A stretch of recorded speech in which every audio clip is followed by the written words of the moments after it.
What's going on, everybody? Welcome into Jacked Ramsays. Danny Meringue, Brandon Sprague, coming to you live following the Portland Trail Blazers' first win over the Toronto Raptors Monday evening in Toronto, 99-91. Jacked Ramsays, like, rate, review, subscribe. Help us grow the show. You know what to do, whether it's on YouTube or whatever podcast platform you're utilizing. Jacked Ramsays, a Blue Wire podcast brought to you by Move Insoles. Ladies and gentlemen, the schneid is over with. They get a win before the Memphis Grizzlies. Hooray, round of applause, golf clap. It's okay to get one every 4 games. That still means they're going to lose a lot of games. For those counting, that would be 20-62 on the season. Oh, let's not go there yet. Look, we haven't talked about anything since Anthony Simons was ruled out for 4 to 6 weeks. The Portland Trail Blazers obviously lost their first 3 contests, got the crap kicked out of them against the Los Angeles Clippers. They competed with the Orlando Magic, but that was I think a game where the Magic couldn't hit the broadside of the barn. But again, the Blazers did compete, and then they were outmatched in what was a competitive match last night in Philadelphia, at least for a half, until Joel Embiid decided he wanted to go full Thanos and snapped his fingers. Yeah. Well, I mean, look, Joel Embiid has the ability to be the league MVP, so nobody's surprised by that, Danny.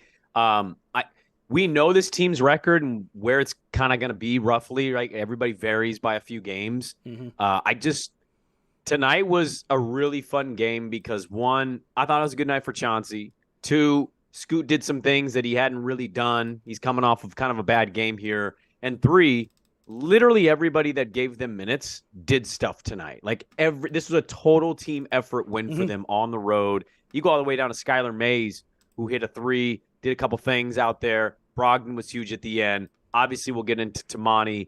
Shaden, I thought, was awesome, and Deandre just controlling the glass and getting, 23 career high 23 rebounds. Just went full Pac-Man. Buck, buck, buck, buck, buck, buck, buck, buck. Unbelievable. Jerami was good in a lot of spots for them, so just a complete team effort for them really tonight, and it also helps that Toronto can't shoot at all, but a nice team effort for Portland. Yeah, no, this is there's a lot to kind of go through in this game.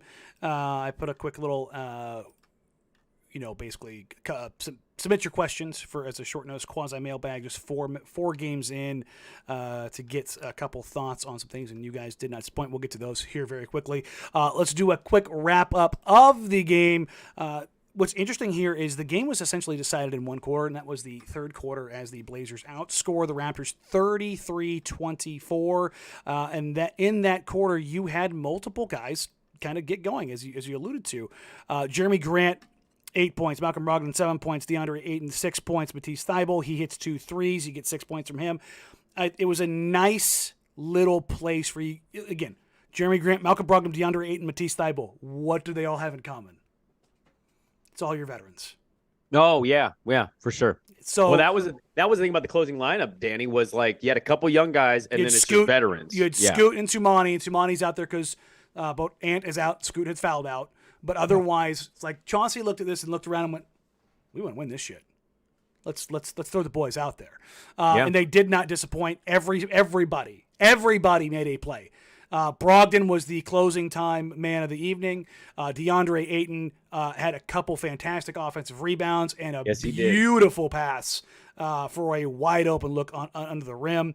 Matisse Thybulle with deflections early on. It was Shaden with some offensive hustle. He picked up some rebounds in the fourth quarter as well.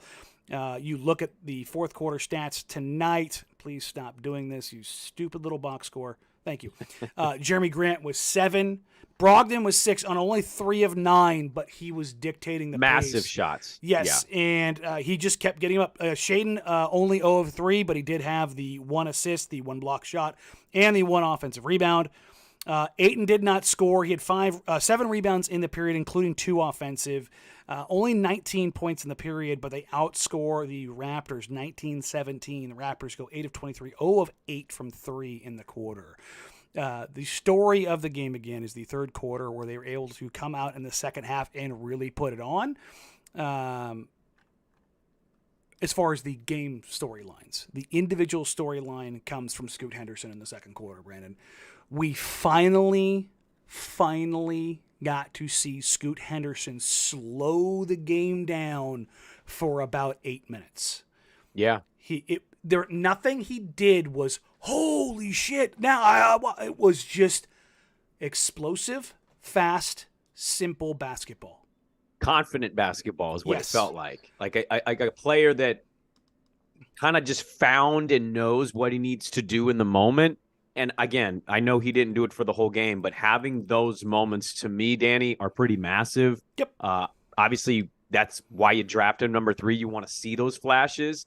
And for him to kind of come back, I know statistically, like 4-12, 0-6 from 3. I get it. Take the threes out of it. Take the threes out of it. He was 4 of 6 on his 2s. Look, the threes he took tonight, with the exception of one off the dribble 3, I think I was okay with about all of them. He had a couple catch and shoots where I was like, where we talked about during the preseason, Brandon.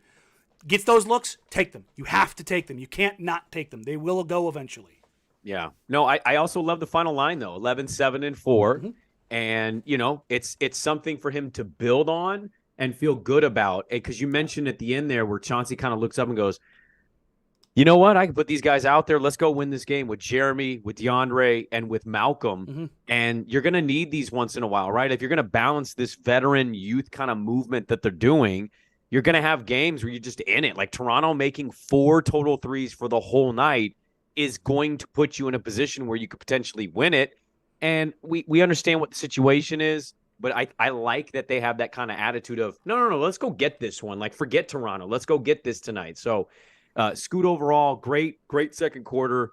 Overall, to me, just something to build on, something positive, because I don't know about you, Danny, but like today doing the radio show, I shouldn't be surprised, but people already like panicking. Oh, brother, I've had to tamper expectations violently. Well, I'm just like this. Today, it's like it is. Remember we talked about this city is not ready for this. Yeah, I know we're not built for it. No, it's not, and it's not surprising, but it is frustrating. This is like, I'm not trying to tell you, look at I'm right. But look, I'm right. This is like, even though we got that flash from Scoot, don't be surprised if on Wednesday he looks like crap again. Sure. Like and also that's the biggest lie you've ever told on the podcast. That's the biggest lie you've ever told on the podcast. What's that? I don't want to be right here. I don't want to say that I was right. I mean, you're not wrong. But my point is, I'm right. But no, in all seriousness, like, and this is not linear. This does not mean the next game Scoot's going to come out and be great or be bad. Like, you're just looking for those little things, and then the little things become bigger things. And no better example of that than Shaden Sharp tonight. Last year, one of the things you and I wondered off air a ton was, in Shaden Sharp's career, is he ever going to be able to do anything more than score? Mm-hmm. Because it was like, does he really create? Does he really defend? Is he going to be a defensive playmaker where he generates steals or deflections? Or is he just going to be a guy who can stay in front of guys?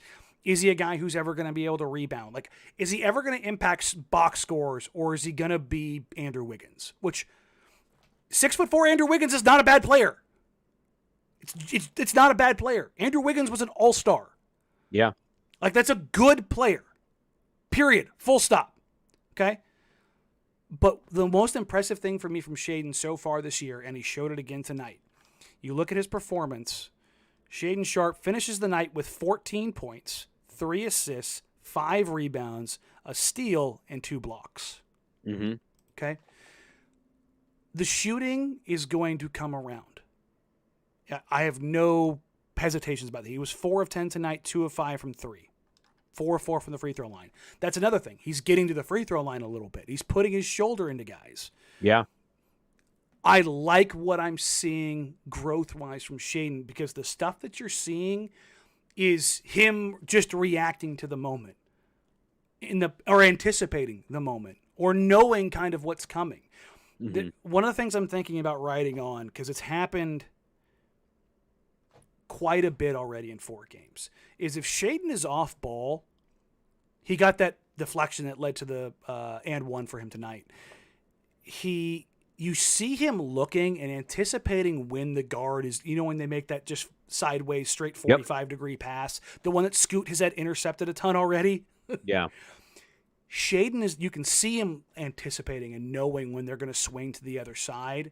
And he's gotten deflections. He's gotten steals. Like, he senses when that's coming, and that's that growth switch. Deandre obviously dominated the glass and was huge in them putting this game away tonight in the fourth quarter with the timing of his offensive boards. Jerami had some pretty massive shots, I thought, even though it was just a couple in the fourth quarter. Obviously, Malcolm puts the game away, taking guys to the cup. I actually thought Shaden had the best game tonight. Now, we can get to everybody, but how I felt about these players, I thought he had the best night. Because, Danny, I actually think his stats are a little undersold here. His assists should be at 5 or 6. I thought he had some really good passes to set guys up. He had 2 great pocket passes that didn't turn into anything, which he didn't do at all last year. Right. Deandre just kind of missing some bunnies, like just opportunities for guys where just back rims. And as you mentioned, he wasn't doing that as much last year. Now he's driving to the cup. Now he's fully aware of what the athleticism is. And if he knows guys are going to meet him at the rim, he's kind of keeping a side eye out, like, okay, I got Deandre over here, or I got Jerami slashing, and I just like the awareness that he plays with. I think that's the biggest thing. It kind of speaks to what you're saying of hitting passing lanes, timing things down. I thought you saw that tonight, being aggressive, using his body a little bit, not only getting the line, but setting guys up. And even though some of those shots missed, like, I'd imagine Chauncey and the coaching staff going to show him that tape and say, dude, this is exactly what we want you to do on this team. You get yours, but you're also helping set other guys up. Those shots will fall and those assists will go up. I do have to call out, it's also in the chat right now, Damon in the watch party tonight asked if anybody out there were still dominating after Deandre Ayton's game tonight. And look, for the first time all season, DA was out there to play real minutes. He finishes the night with 32 minutes and 1 second of playtime, 7 offensive rebounds, 16 defensive, 23 total, a new career high. Yep. Okay. 2 blocks. 2 blocks, 10 points, 1 steal. He's gotten a steal, I think, in every game so far. I think he's had 2 games with 3 steals. If I'm not mistaken, Deandre Ayton now leads the NBA in total rebounds. When I was looking earlier, I don't know if it hadn't refreshed yet. He was second or third in per game, right? It was behind Jalen Duren, who has been a Greek god.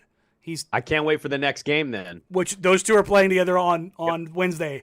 Yep. Gotta be fun. I want to start here because we have 4 games and we have a little bit more to talk about with DeAndre in particular. 1 or 2 games they've gotten the shit kicked out of them. They haven't played enough minutes. That's just last night they were getting just mud hole stomped by the 76ers. And real quick, DA and Time Lord, I thought they did everything they could on Joel, and Joel was just another force last night. The Blazers doubled from the top, from the bottom, on the catch, on the dribble. They threw the kitchen sink at Joel Embiid last night. It did not matter. I thought otherwise. Like, I thought they did everything they could there. He was just, that's an MVP, right? Like, that's what they do. It's like, doesn't matter what you do sometimes. He had a 35 and 15 near 5x5. 35, 15, 7, 6, and 2. Yep. So one of the most insane stat lines I've ever seen in under 30 minutes. Okay. Tonight, and honestly this season, Ayton is getting very few looks, and this is not a shot at Scoot Henderson. If he is involved in a pick and roll or a post-up situation with Scoot Henderson, it's almost doomed to fail if it is a straight action, unless it is an empty side pick and roll. And I highlighted that on Twitter as well as in my Patreon. If you want to read more about it, it's over there. It's just a much longer and more significant breakdown of it. But what ends up happening is you get Scoot's defender in the play, or they're loading up on the backside because they just don't care.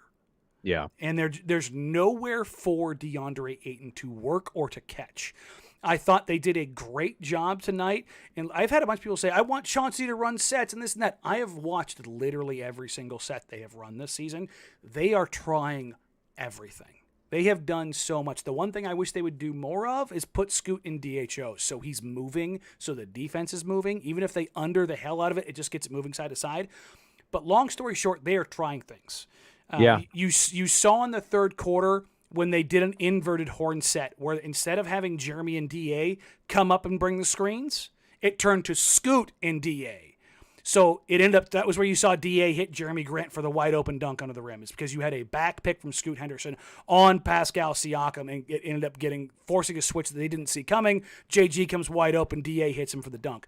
They run it again, the Raptors blow it up. They run it again a third time. They play it straight up. They don't switch it. They get into the action further. It turns to a Scoot DA dribble handoff, and then it's a swing back where DA catches in the middle of the floor where the defense is now spread out because of multiple actions, and he knocks down the 10-foot floater. Those are the kind of things that you see that are different, that they're trying to get to. But if Scoot can't run primary actions effectively, it does not matter what you run. So I think the thing on DA is, for a lot of people, obviously I think everybody, hanging out with us tonight for the post game and have been watching basketball for like the last 3-4 years. I think everybody can say like, oh yeah, I watched Deandre Ayton. But I think what you miss is Deandre Ayton going from Chris Paul in Phoenix and to Devin Portland, Booker. Oregon, and Scoot. Yeah, exactly. And Scoot Henderson. Mm-hmm. I think you're seeing a massive difference here, right? They talked about this in the media day, and I thought it was a pretty important point to hold on to, in case he started out slow offensively in terms of the points production. They're not going to force feed him. You mentioned Joel Embiid. Joel Embiid is God tier, right? There's Jokic, there's Embiid, there's like giants in this league, Giannis, guys who are just, they're a tier above everybody else. And it doesn't matter how good you play, you're just not going to reach that level. DeAndre is just in that next level down. Mm-hmm. He's a good big, but he doesn't have as many moves. And he has benefited greatly the last couple years prior to coming to Portland of guys getting him looks and setting him up. Now, it's encouraging to hear that they're doing everything they possibly can, sets-wise, to open things up, to get him freed up. I'd be curious to see how much longer the pick-and-roll stuff with Scoot, how that's going to evolve as the season goes on. But what you see is, you see a big that doesn't have that same skill set as a guy he just went against in Philly. And so how he eats is a little different than a lot of those top-tier guys. And so, yeah, the points production is down. But, man, if he's going to get you 7 offensive boards, 23, get you 2 blocks, be active in the passing lanes or, down low under the hoop and guys are trying to do behind-the-back dishes to big men. Like, if he's going to do that stuff, you can get by just fine. They'll figure out the points. That will figure itself out. I did think it was a bit ridiculous. I mean, I thought the Scoot stuff was pretty stupid. I'll be point blank honest with you. Anybody that was freaking out at any level about Scoot for 3 games, I just don't understand it. And I would say the same thing to DeAndre.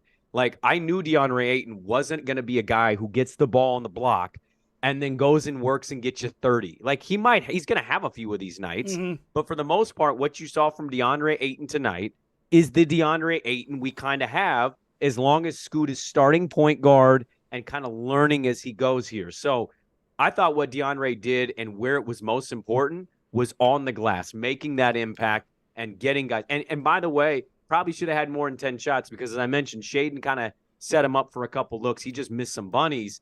Other than that, like an extraordinary night for DeAndre. I hope nobody's hating because he's really reliant on having guys set him up more so than being back-to-basket big man. And that's the thing is that you started to see in that closing lineup and in the third quarter when they got rolling and they got effective, who was running things? Malcolm, yeah. And so as you get more in, it was almost a saving grace that Scoot fouled out. Like I don't think you're wrong because you got more structure to things. And then they also, the Raptors couldn't play 4-on-5 defensively because they were going to sag off and Brog was going to have nowhere to go. I know how a lot of folks feel about Chauncey Billups, and I am not sitting here saying he is Greg Popovich, Eric Spoelstra, Phil Jackson out here, okay? he's pulling a lot of levers right now. He is trying a lot of stuff, and some of it's working, some of it's not. And it's not just throwing shit on the wall to see what works. There's a method to the madness. There's things that they're doing to start the game and to start the half to get Scoot going. There's things that they're doing to try to get Jerami Grant good looks because they know it's hard to generate them right now. There are things that they're doing to try to get Deandre Ayton in spots that he's more comfortable. There's things that they're doing to try to get Shaden Sharp more comfortable. Brogdon is doing things to set the table. Brogdon and Jerami are being so aggressive, probably overly aggressive, because they know they have to force the issue because the defense is not going to care about anybody else. Right. That's just the reality of the situation. So you're like, I don't want to see any more ISOs. Guess what? You're gonna, because it's gonna make it easier on the other guys. Somebody has to command attention without Anthony Simons out there. And again, Anthony Simons out 4 to 6 weeks with a torn ligament in his thumb. I texted him. I told him he needed to have stronger ligaments in his thumbs. You should have said, get on the sticks more often so I can kick your ass and your thumb will be better. Yeah, well, see, that's a problem. He's kicking my ass in Call of Duty out these days. My wash days are fully embraced right now. But it's going to be a rough 4 to 6 weeks. Honestly, I'm happy to see them get a win tonight because I think it's nice. It's good for morale. It is. You don't want to be like, oh, shit, when are they going to get the win? They could win or they could lose 4 more in a row right now. Yeah. And if you look at this schedule in their first 12, 15 games, the way they've been playing, the way they look, if they come out with more than 2 wins, it'll be impressive. Our producer for the morning show on 1080 is Jason Swigard, and he had his guys over. They were watching their last game, and he jokingly texted, like, conversation at his watch party was, what game will the Blazers win? And he said the next game he thinks the only game Blazers are gonna be favored on was Washington at home, December 21st. Yeah, coming up. I think he's right. No, I think he's right there, but like legitimately, he was trying to have a conversation this morning of, are they going to break the record? And I was adamant. Now, look, I'm not Mr. Perfect in predicting things, but I straight up am like, dude, Toronto's a weird, bad team. It wouldn't shock me if they could win tonight. And I'm kicking myself because I did not pick them on the money line. I got stuck in gymnastics, so I'm watching like your Wi-Fi's a little out.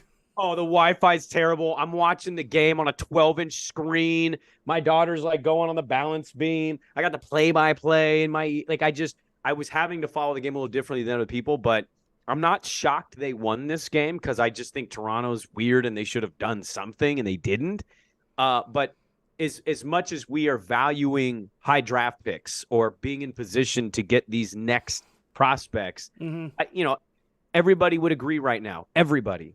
It feels good to win. A win here, there's a good thing. Yeah, it's a terrible, terrible, terrible way. Yes. All right. The point, a million people asked some version of this. What do you think of Toumani Camara? Oh, I love me some Toumani. Oh, I love Toumani Camara. Lottie Dottie, we love Toumani. Oh, we do. Camara. Oh, just keep him in Portland forever, baby.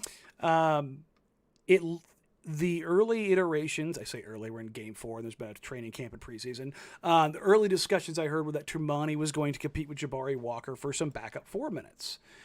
He's playing the 3. Heading into tonight, 80+% of his minutes have been at the 3, with almost all of his minutes at the 4 coming as garbage time minutes. Good. So he is playing a ton at the 3, and I found that to be really interesting. We talked about this in the preseason, in that when I was entirely reckless and irresponsible and said he reminded me of Scottie Pippen because of his size and his mobility. He doesn't just move well for his size. He just moves well.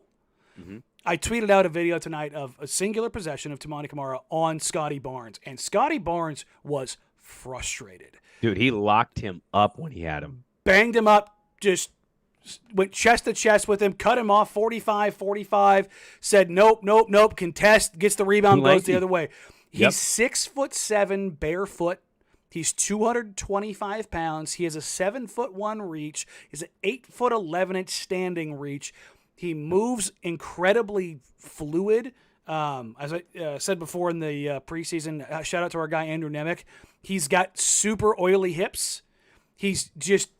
He's able to flip his hips and change directions very, very seamlessly. And those are the kind of players that can play that spot. And I don't think Toumani's ever going to be a guy who averages, 18 and 7. I think he's going to be a guy who averages like 10 and 5 his whole career. Maybe I'm wrong. Maybe he has another gear. But he's the kind of guy who averages 10 and 5 as a starter.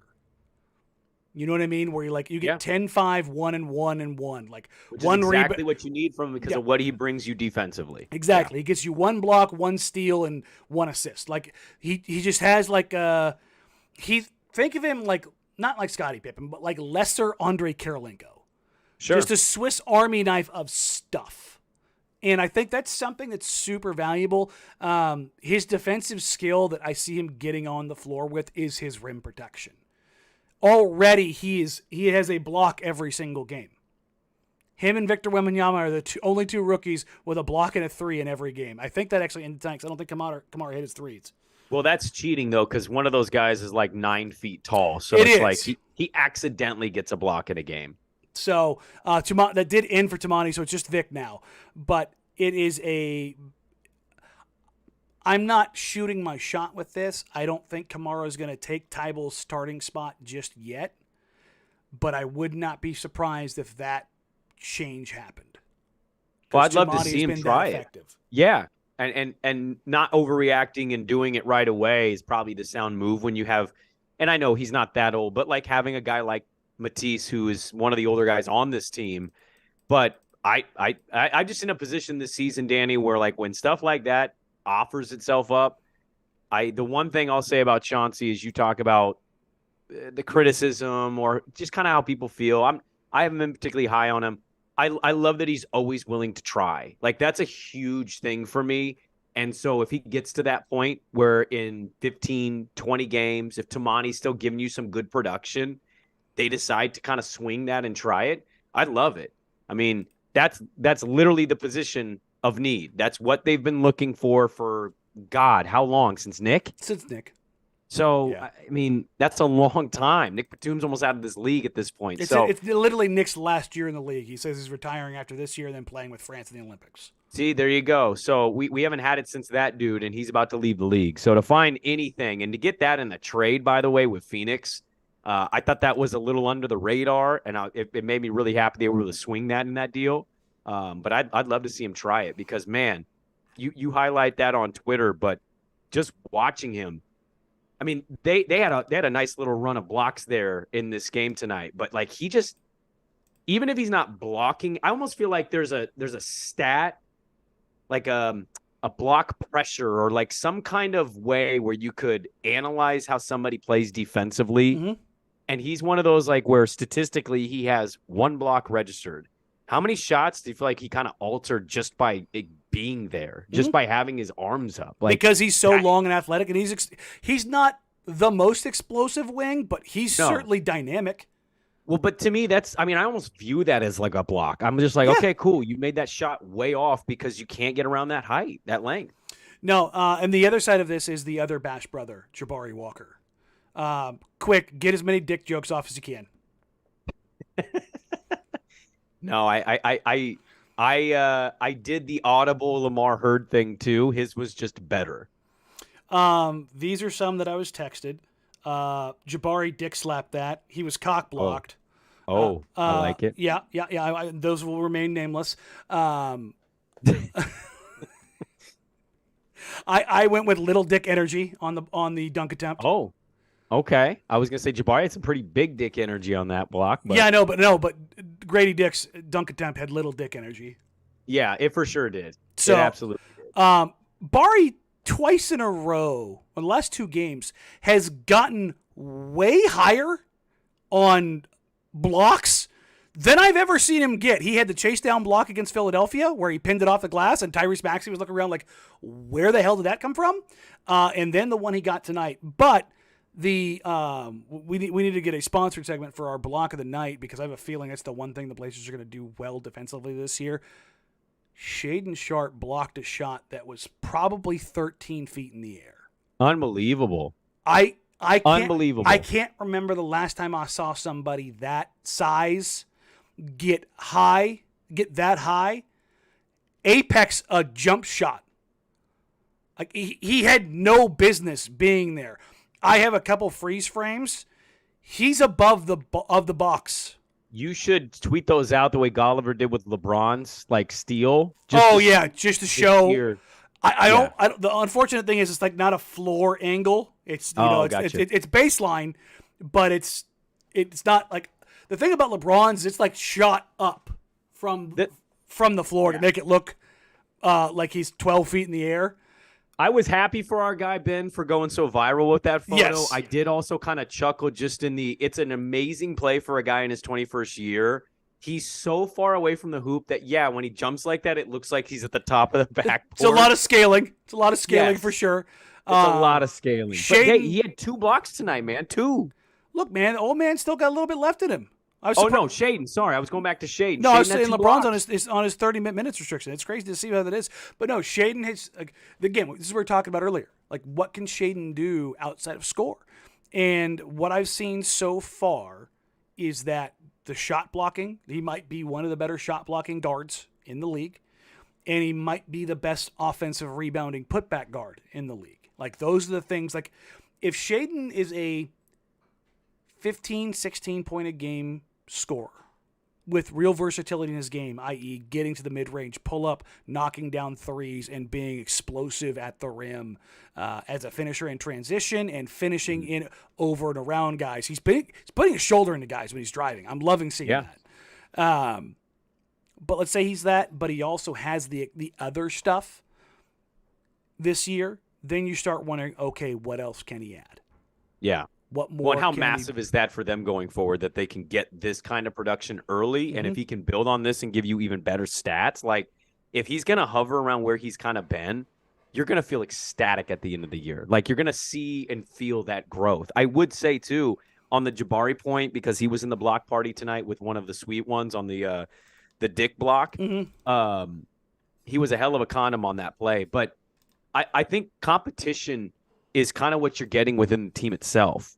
Like, yeah, they haven't had some good games. They were with Philadelphia for a while before the Sixers blew them out. They were with Orlando till the end. They beat Toronto tonight. Jabari's not the first off the bench, and I think that surprises people when you're talking. Well, he is not right now because obviously Malcolm, but in terms of the young guys, Toumani's kind of passed him there. And Danny, I wonder if a little bit of this, like, it's kind of breeding competition even within the team where Jabari's going out there and he's doing his thing because he sees Toumani going out there and doing his thing. It's kind of one of those, like, you're pushing each other a little bit along the journey. Those two together, well, to be honest, the Shaden, Toumani, Bari lineup is – it's not the most explosive group, but there's just something about those pieces – that seems to accentuate the other. Yeah. You know what I mean? Like there's a little bit of juice there in that you've got Shaden and Toumani who are both really long, rangy, explosive athletes with, crazy wingspans and I think good anticipation and a willingness to be physical. Jabari, talking to him before the season, I was like, did you put on a little weight? He's just kind of, he's basically on an NBA diet in an NBA weight room. So he's stronger. And you saw the night, Scotty Barnes, Ochai Anunoby, and Pascal Siakam all kind of tried Jabari, and they kind of bounced off of him. And I was like, couldn't move him. Because the thing is, as you know, I love a man with a fat ass. And Jabari's got some junk in the trunk. He's not Chet Holmgren out there. He's not Wemby. He's got some junk in the trunk, and you got a Larry Fitzgerald on him. Yep, he's not gonna be moved off his spot easily. And I think that's a nice counter to what Toumani and Sharp bring on kind of different levels. Like if you were trying to put guys together that accentuate each other's skills, those three together, I think, probably make the most sense if you discard everything else. Does that make sense? Yeah, no, it makes a ton of sense. By the way, side note, love Jokic's comment after they beat Oklahoma City pretty impressively, saying Chet needs to be fatter. He needs to be fatter. He just needs to be fatter. Like, it's an all-time great comment. He followed it up with he needs to eat bad food. Yes, he does. I would also add to what you're saying with Shaden, Toumani, and Jabari. Like, not only does it just look good and look right out there, I think the other thing is I go back to a press conference, and I know I'm using the past statement as, a present day thing, but once you get out of the Dame era, which is where they are now, and you're doing the rebuild and you're kind of putting pieces together to see what fits and how you can make a good puzzle. Interesting to go back to a comment Joe made at either his first or his second press conference as general manager, Danny, where I believe, and I'd assume you were there, I believe Joe said something to the effect of, we want to be long and athletic. Yes. And how tall is Jabari? 6'8.5", 6'9". 6'8.5". Toumani is 6'7". 6'7" barefoot, so he's 6'8". So he's 6'8" in shoes. Shaden's 6'4" barefoot. Yeah, 6'4", 6'5", but he's got like a 43-inch vert. So you're seeing 49 if you believe the unofficial. That's fine. Which I actually think I believe it.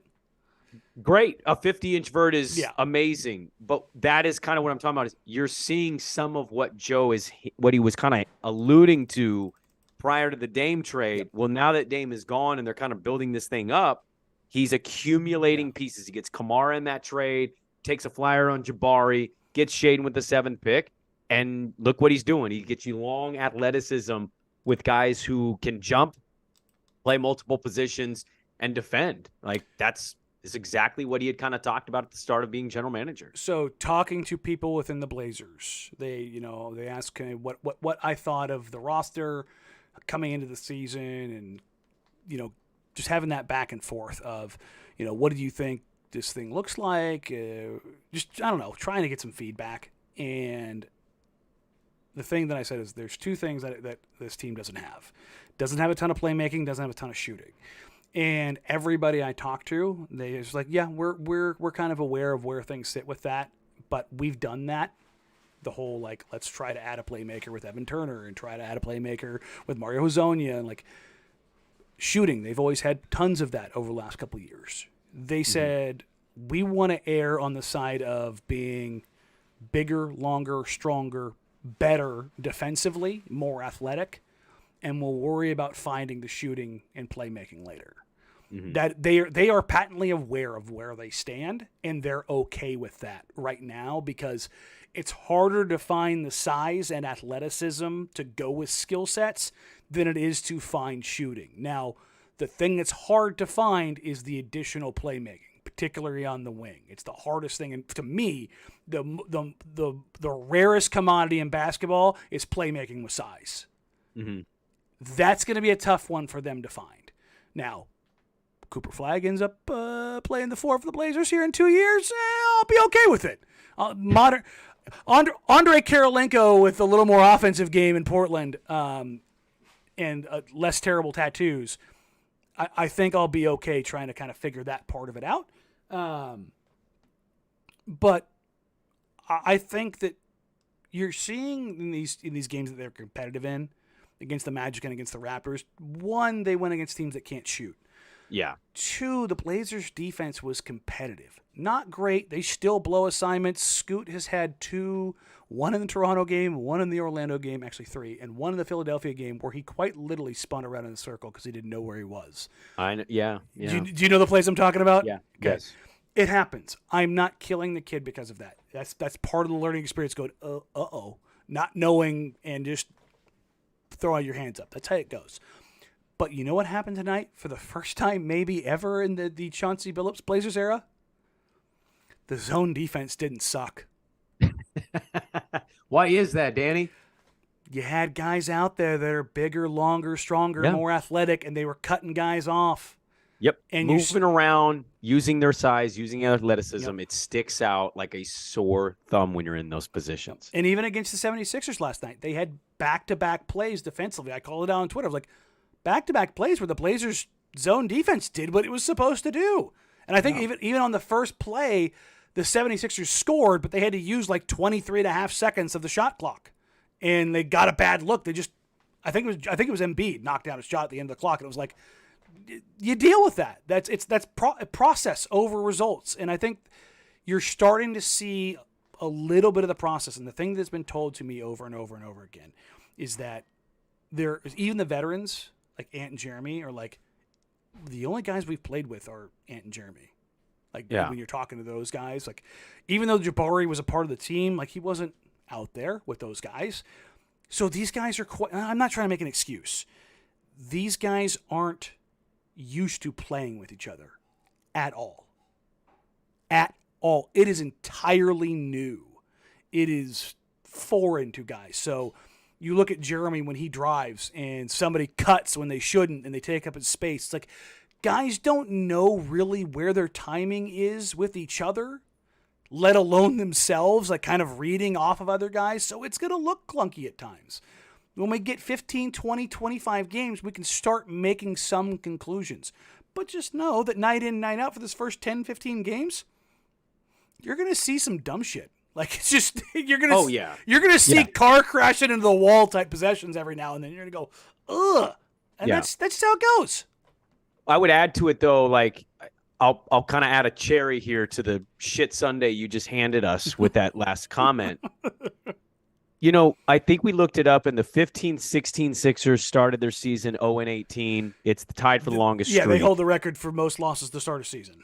And I remember that team. I remember that process and just like seeing it on my TV every once in a while going, God, this is awful. And just not having like any one thing to point to. Mm-hmm. And while I would fully acknowledge the record is not going to be very good, the one thing I think you saw in the Orlando game and what you saw for about two and a quarter of 4 quarters against Philly, and you saw it tonight against Toronto.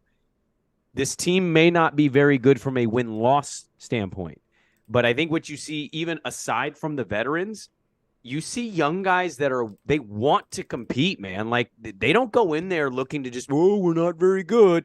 Like, they're kind of bringing it to you a little bit. And I think that's the other thing is it's the attitude, it's the competition. They are competing. It's like, when we talk about culture with bad teams, it's really easy to go, well, that team won 24 games. How could they have good culture? And I kind of understand what people mean by that. But I would counter if this season looks kind of how we've seen so far and it doesn't end with a very good record, I would counter that the culture is that, like, you have a team full of guys who give a damn, that go out there, they want to compete. Mm-hmm. It's just how do you build it along the way and how do some of these guys develop? So, yeah, they're going to absolutely have moments against really good teams that they look lost, they look confused, it makes no sense. They're going to have a lot of these games against Torontos of the NBA, which there's a decent amount where they're going to go, oh, my God, they're pushing them into the fourth quarter. Oh, my God, it's halftime. They're only down 2. I just think they're kind of built. They have those. They've identified those kinds of players to kind of go into this season with. The dogs. Yes. And look, Scoot has his shortcomings. Being competitive is not one of them. The dude doesn't stop competing. And this isn't like a comparison to Dame or anything like that. So get that out of your head. Because I've seen people already doing that stuff, and it's very dumb. But, yeah, there's a competitive nature to this team. A lot of it has to do with the fact that there are minutes on the line. Yeah, exactly. Like, this is some very strong keep what you kill energy. And Chauncey has used that exact line before. He used it, I believe it was his first year. It might have been last year. But he said, like, no, it was in response to Shaden. It was in response to Shaden's minutes. Whenever they gave him probably a little too many, and then they reeled it back, and then Chauncey said, Shaden keeps what he kills. He goes out there and does what he... And I remember some people getting like, I don't know if I like that. And it's like, that's how the real world works. And yeah, exactly. Look, that's not entirely true as it pertains to Scoot because they have more invested in him, number 3 overall pick. But we'll see how that goes. Anything else here you want to hit on? No, I'm just it's weird. I kind of had a feeling Philly was going to ultimately pull away and blow them out. They did. I wasn't shocked that they hung around with Orlando. The Clipper matchup, I thought that was kind of just a bad matchup, bad time to play the Clippers. And Toronto was a good opportunity, and they took advantage of it. I'm sneaky excited for the Wednesday game because Detroit is... 2 young teams. Yeah, Detroit's like a year ahead of where this Portland team is, Yeah, and so it's kind of like Cade is hooping, and Jalen Duren has yes, been an absolute. You know what? Number one, I pulled this up. Jeremy Grant was a part of those process 76ers, so he knows yes, what he this was. shit is. Yeah, Number two, I need to pull this up because this is insane. I believe Duren is still leading the league in rebounding, right? He is at 15.3. He's shooting 80% from the field. Because everything he is doing is a dunk. book back dunk. It is, it's some Dwight Howard stuff. Yeah, The glare from this white page is so bright. He's averaging 18, 15, and 4 with 3 blocks yeah. on This is 80%. Like this is Dwight Howard. Yeah. That's what this is. Like his physical dominance is like Dwight Howard. So let's see how Ayton does against a kid who's not yet 20. I'm not gonna go into the Detroit game and say, well, they're gonna win. I'm just more curious, like how They're not these gonna young be favored. guys. Well, no, they won't. But I'm curious how the young guys kind of feel going in against some of the young guys, and I cannot wait to watch Toumani guard Cade. Like it's gonna be Also, you're gonna get to see Asar. Oh, yeah, touche. Asar looks like he might be a top 25 defender in his rookie year. Well, he's had a better start for most people than his brother, which was kind of surprising. Asar's role, even though he's starting, is different in the sense of like he's not really doing a ton with the ball, but his defense has been astounding. He's rebounding like crazy, blocking shots like crazy, keeping the ball moving, getting some assists because he is a natural playmaker. If his offense shows any level of growth, you're going to go, oh. The Detroit Pistons, looking ahead to Wednesday, are another team that can't shoot to save their lives. So the Blazers are going to get a couple of these early in the season: Orlando, Toronto, and Detroit. So this will probably play into the Blazers' hands a little bit. They can back off some guys shooting wise. They've been starting Killian Hayes with Cade Cunningham, Jalen Duren, and Isaiah Stewart with Bogdanovich out. So it's going to be interesting to see kind of how that whole situation plays out. But I think it's going to be fun. Styles make fights kind of situation. Yep. I think we addressed most of the questions from the mailbag. It's not really a mailbag. It's kind of a quasi mailbag. But most of the questions we got were around Scoot, were around Billups, Ayton, and Toumani. Those are kind of like the big kind of talking points right now. After I get done here, I'm finally going to finish my dinner that's been sitting here taunting me the entire time during the live show and now this. So I'm going to do that. And then one thing I'm actually really looking forward to doing, I kind of started doing it in the long form one where I talked about Anthony Simons being out for 4 to 6 weeks and making things easier for Scoot. Following each game on my Patreon, I'm going to put these up for free for everybody. It's going to be the one thing that I like from every night. I like that. With a little video clip to kind of explain what I'm looking at. I think Look at you harnessing your inner Steve Jones this year, by the way. You just randomly we're pulling clips now, huh? Well, it helps when I've got access to stuff. I was gonna say, like, those video clips, those aren't like recorded with my cell phone on the TV. Those look pretty sharp, don't they?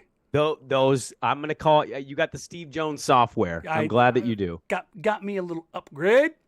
You got anything else, brother? No, that's it, man. I think we hit on everything. You're about to turn into a pumpkin, so. I know. It's almost my bedtime. I just enjoy tonight is all I would say. I think everybody is. And look, Wednesday could be a fun little matchup between two young teams with no expectations. I think it's going to be ugly fun. It's going to be like dating in high school. That didn't go well for everybody, but yes. I'm just saying. You understand what I'm saying. Yeah, I know what you mean. It's gonna be fun, but it's gonna be tough for some.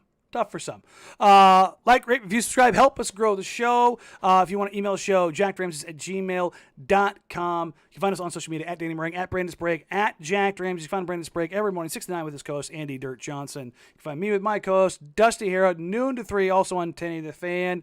Everybody have a wonderful, wonderful night. We'll catch you guys on Wednesday for the Blazers-Pistons game. That'll be another early tip-off as they're working their way around the East Coast.